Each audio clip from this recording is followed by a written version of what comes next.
Good morning, students and my dear friends. Today is 10th of February 2023, Thursday. For lecture PDF and updates, you can join me on following social media platforms. You can watch this video on 1.25x speed. Motivation of the day is life is a dance, mindfulness is witnessing that dance. और आज के mint paper की ये news headlines हैं। Business standard की ये approximately 15 news headlines हैं और डिस्कशन में हम अप्रॉक्सीमेटली 11 न्यूज़ आर्टिकल्स आज कवर करेंगे। न्यूज़ हेडलाइंस आज हम डिस्कस करेंगे। तो स्टार्ट करते हैं आज का पहला आर्टिकल जो कि मिंट के पेज नंबर 1 पर दिया हुआ है। Adani stock dive as MSCI finalize free float review. तो कल थर्सडे को अडानी ग्रुप के जो शेयर प्राइसेस थे वो अपने लास्ट 2 डेज़ के गेन से भी लोवेस्ट पॉइंट पर पहुंची और इसके इमीडिएटली बाद MSCI ने कंसर्न रेज कर दिया on investors characteristics of some investors in group stocks.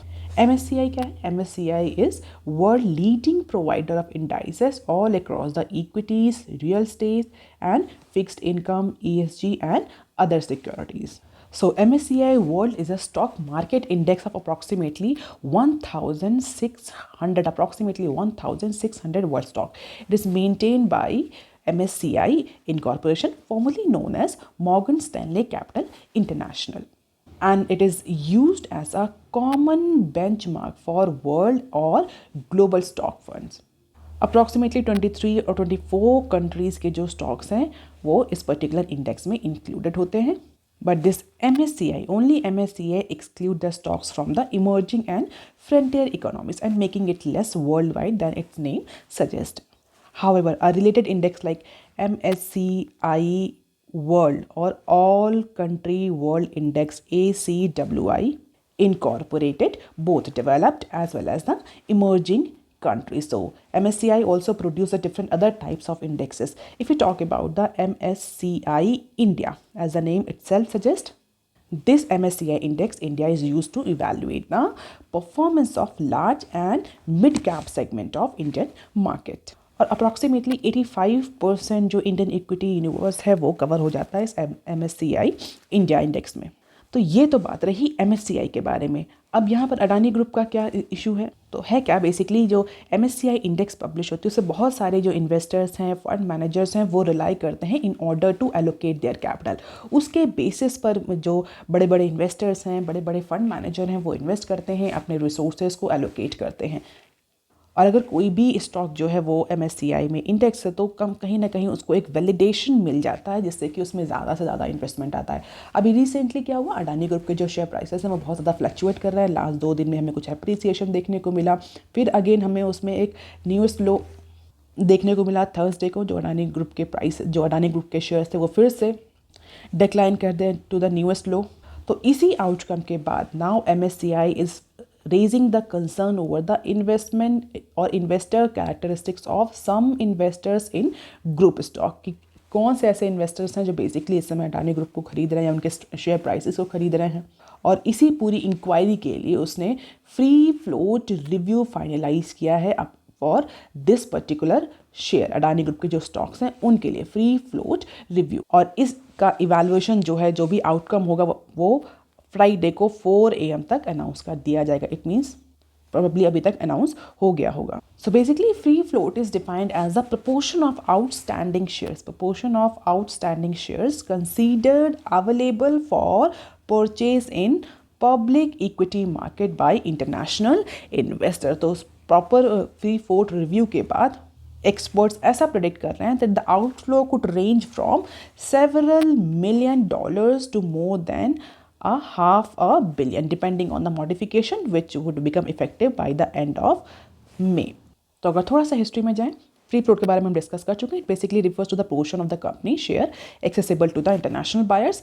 जनवरी 27 को MSCI को एक फीडबैक मिला था मार्केट पार्टिसिपेंट से कि उसने एलिगेशन लगाया था कि जो US शॉर्ट सेलर हिंडसबर्ग ने रिसर्च ने जो एलिगेशन लगाया है अडानी ग्रुप में, उस रिपोर्ट के according there are certain Mauritius या थाईलैंड में कुछ ऐसे फंड मैनेजर्स अवेलेबल हैं जो बेसिकली अडानी ग्रुप के शेयर में पार्किंग कर रहे हैं, जिसकी वजह से जो उसके प्राइस हैं वो अप्रिशिएट हो रहे हैं।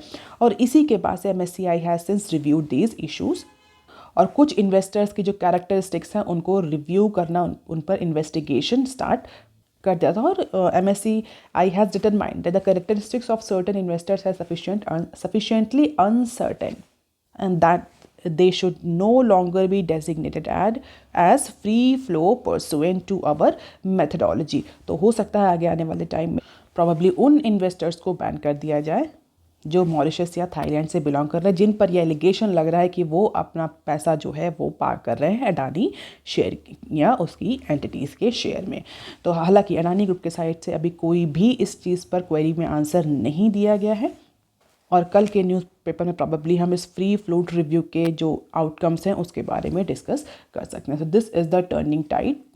अडानी ग्रुप के शेयर्स हैं, चाहे वो इंटरप्राइजेस हो, पोर्ट हो, ACC हो, अंबुजा सीमेंट हो, NDTV हो, Adani transmission, power green and total gas, सब में हमें प्लंज देखने को मिला है, नेगेटिव या डिक्लाइन देखने को मिला है, केवल और केवल अडानी वेलमार्ट को छोड़ करके।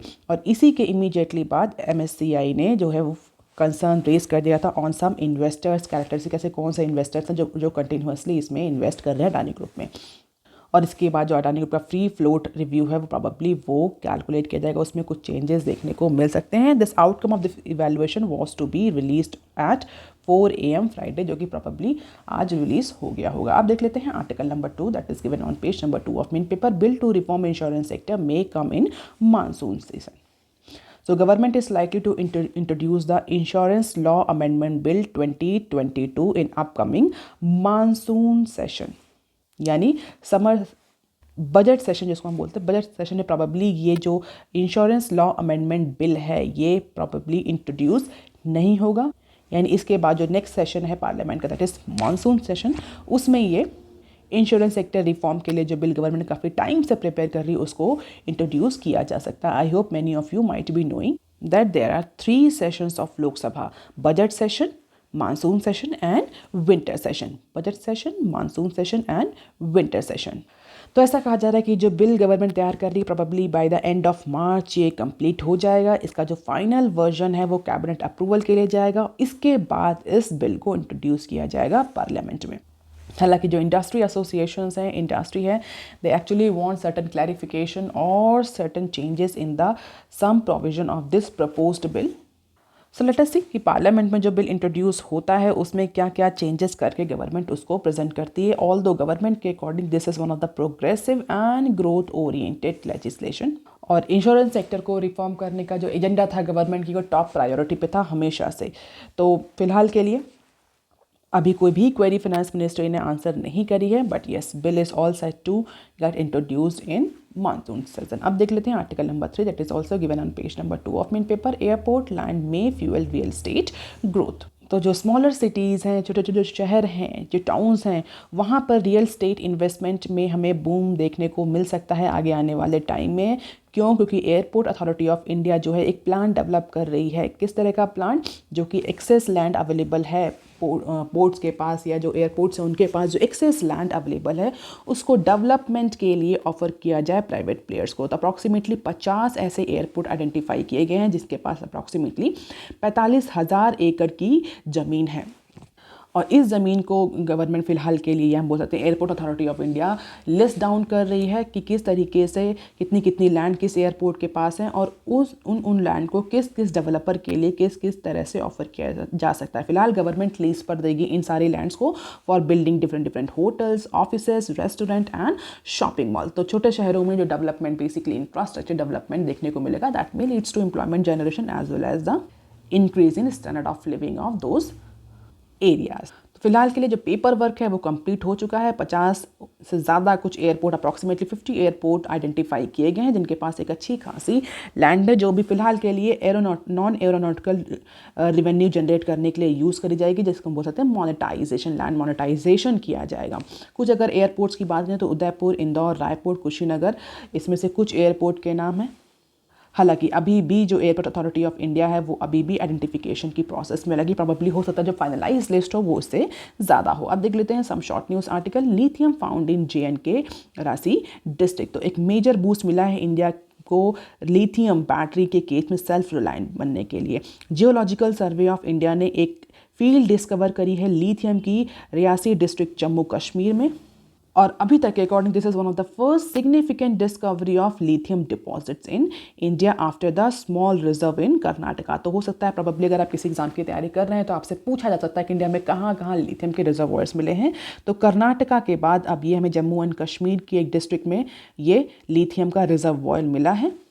हालांकि लिथियम बैटरीज जो है वो बहुत इंपॉर्टेंट रोल प्ले करती हैं ईवी के केस में, और जिस तरीके से इंडिया का इलेक्ट्रिक व्हीकल को लेकर के एम्बिशन है, टारगेट सेट किया है, definitely we require lithium batteries. और लिथियम बैटरीज को लेकर के जो इंडिया की डिपेंडेंसी है वो अदर कंट्रीज पर है। आप मुझे कमेंट सेक्शन में कर बताएंगे प्रोबेबली इंडिया किस कंट्री से सिग्निफिकेंट अमाउंट में लिथियम इंपोर्ट करने जा रहा है या करता है फॉर देयर ईवी बैटरीज। लेकिन फिलहाल के लिए 2 या 3 फील्ड हमारे पास ऑलरेडी अवेलेबल हैं लिथियम की, जिसमें से जो एक है ये अभी रिसेंटली डिस्ट्रिक्ट करी है, geological survey of India recently identify करी है। अब देख लेते हैं next clip. India Finland set to expand ties in quantum computing nuclear take.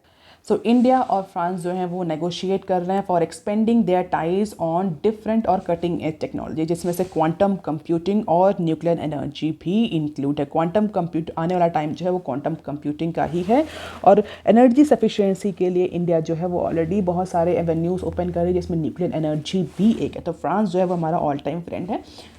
Finland, not France, Finland से इंडिया जो है वो इस पर्टिकुलर इशू को लेकर के डिस्कशन कर रही। प्रोबेबली दोनों ही कंट्रीज़ आगे आने वाले टाइम में कुछ नए डील को लेकर के या कुछ नए स्ट्रेटेजिक टाइज को लेकर के सामने। फिलहाल के लिए जो अभी जो नेगोशिएशन है वो बहुत स्टार्टिंग लेवल पे है। India centre for development of advance computing CDAC and Finland's IQM quantum computing, those institutions are expected to sign one memorandum of understanding to cooperate on quantum computing research। तो basically quantum computing research को promote करने के लिए Finland और India जो है वो corporation set करने वाले हैं। तो दोनों ही साइड के जो रिसर्च फॉर्म्स हैं, इंस्टीट्यूशंस हैं, they will collaborate for these 2 types of technology, quantum computing and nuclear tech. अब देख लेते हैं बिजनेस स्टैंडर्ड के आर्टिकल। बिजनेस स्टैंडर्ड का article number 1 that is given on page number 4 of business standard. Government green bond premium narrows.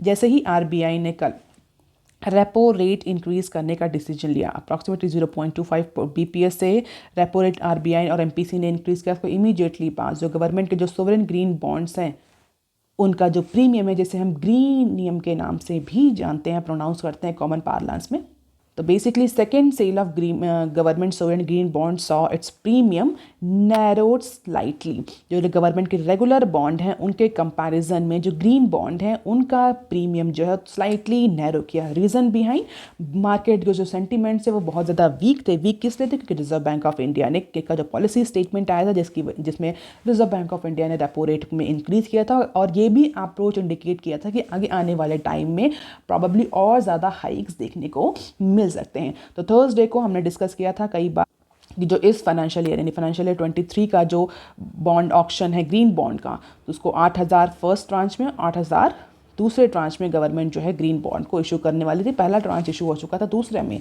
जो centre ने 8,000 करोड़ के जो 2 ग्रीन बॉन्ड्स इशू किए। पहले 4,000 करोड़ के ग्रीन बॉन्ड फॉर 5 ईयर्स और 4,000 करोड़ के फॉर 10 ईयर्स।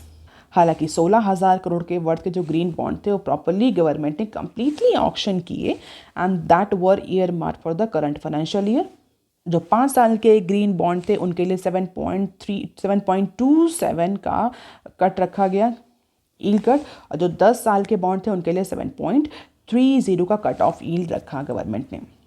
हालांकि अगर हम देखें कि जो रेगुलर गवर्नमेंट बॉन्ड है उनमें 5 साल के बॉन्ड की जो यील्ड थी वो 7.25 थी, जो 10 साल के थे उसमें 7.34 थी। और ये रीज़न जो हमें डिस्क्रिपेंसी देखने को मिल रही रेगुलर बॉन्ड और ग्रीन बॉन्ड में, इसका सीधा रीज़न मार्केट जो थी वो वीकेंड थी। वीकेंड क्यों थी?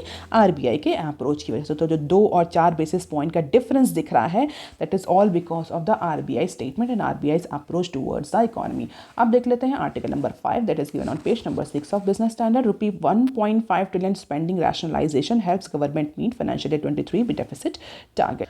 तो सेंटर गवर्नमेंट ने एक्सपेंडिचर रैशनलाइजेशन एक्सरसाइज करी है for 1.5 trillion expenditure in current year, that is financial year 23। तो फाइनेंशियल ईयर 23 के जो फिस्कल डेफिसिट का टारगेट गवर्नमेंट ने सेट किया था उसको अचीव करने के लिए approximately by the end of this year 1.5 trillion expenditure को रैशनलाइज किया है। और ऐसा कहा जा रहा है, या एक्सपर्ट्स का ऐसा कहना है कि जो रैशनलाइजेशन का डिसीजन या जो रैशनलाइजेशन की एक्सरसाइज गवर्नमेंट ने करी है, इसके थ्रू गवर्नमेंट जो है अप्रॉक्सीमेटली 6.4% का FD टारगेट अचीव कर पाएगी, ऐसा एक्सपर्ट का मानना है। What is the meaning of rationalization here? Basically prioritize किया है गवर्नमेंट ने ऐसे कौन से एक्सपेंडिचर हैं जिनको करना ज़रूरी है, ऐसे कौन से एक्सपेंडिचर है जिनको फिलहाल के लिए रोका जा सकता है, जिन पर एक्सपेंडिचर करना ज़रूरी है। तो रैशनलाइजेशन मीन्स लॉजिक से गवर्नमेंट ने प्रायोरिटाइज किया है सारे एक्सपेंडिचर को। And these savings have come through better monitoring of funds through single nodal agency, that is SNA dashboard, जो कि कई गवर्नमेंट ने रिसेंटली प्रिपेयर किया और हमने कई बार इसको न्यूज़ एनालिसिस में डिस्कस भी किया है। SNA dashboard single nodal agency, जिसे गवर्नमेंट जो अपने कई सारे फंड्स को मॉनिटर करती है, बेटर सिक्योरिटी स्कीम्स की ऑफर करती है, किसमें कितना एक्सपेंडिचर करना है, प्रायोरिटाइज करती है एक्सपेंडिचर को, कौन से अकाउंटिंग प्रैक्टिसेस यूज़ करनी है। जैसे कि मनरेगा की स्कीम में गवर्नमेंट ने इस बार एलोकेशन कम किया है। और अगर इस फाइनेंशियल ईयर की बात करें तो मनरेगा में कितना एक्सपेंडिचर हुआ है, कितना रिवाइज एक्सपेंडिचर की ज़रूरत है, weeding out the undeserved beneficiaries and duplication को रिजर्व किया, eliminating leakage in food subsidy, organic saving for schemes where all the allocated amount were not use. तो ऐसी स्कीम जहाँ पर प्रॉपर जो अमाउंट एलोकेशन हुआ था वो यूज़ नहीं हुआ है कम्प्लीटली, उसमें आइडल पड़ा तो गवर्नमेंट उसको वापस ले लेती है। तो इस तरीके से इस डैशबोर्ड SNA डैशबोर्ड में पूरी हर एक स्कीम की मॉनिटरिंग करी जाती है कि किस स्कीम में कितना यूटिलाइजेशन है, कितना आइडल फंड बचा हुआ है, कितने फंड की रिक्वायरमेंट आगे हो सकती है, कितना आइडल फंड बचेगा, कितनी सेविंग होगी। इस हिसाब से प्रॉपर गवर्नमेंट रैशनलाइज करती है अपने एक्सपेंडिचर को थ्रू SNA डैशबोर्ड और इसी के थ्रू सेविंग होती है। तो there are also the saving of approximately 20K crore in capital expenditure, capex में भी अप्रॉक्सीमेटली 20,000 करोड़ की सेविंग गवर्नमेंट कर चुकी है। क्यों? क्योंकि जो स्टेट्स को लोन दिया गया था अप्रॉक्सीमेटली 1 ट्रिलियन कैपेक्स सपोर्ट दिया गया था, उसमें से कई सारे जो स्टेट्स हैं वो अपने इस कैपिटल एक्सपेंडिचर को यूज़ नहीं कर पाए। तो डेफिनेटली गवर्नमेंट ने वापस ले लिया। तो जो ये SNA बोर्ड है ये डिफरेंट स्कीम्स की, ये फंड्स की मॉनिटरिंग करता है कि किस किस स्कीम में कितना कितना फंड एलोकेट किया गया है,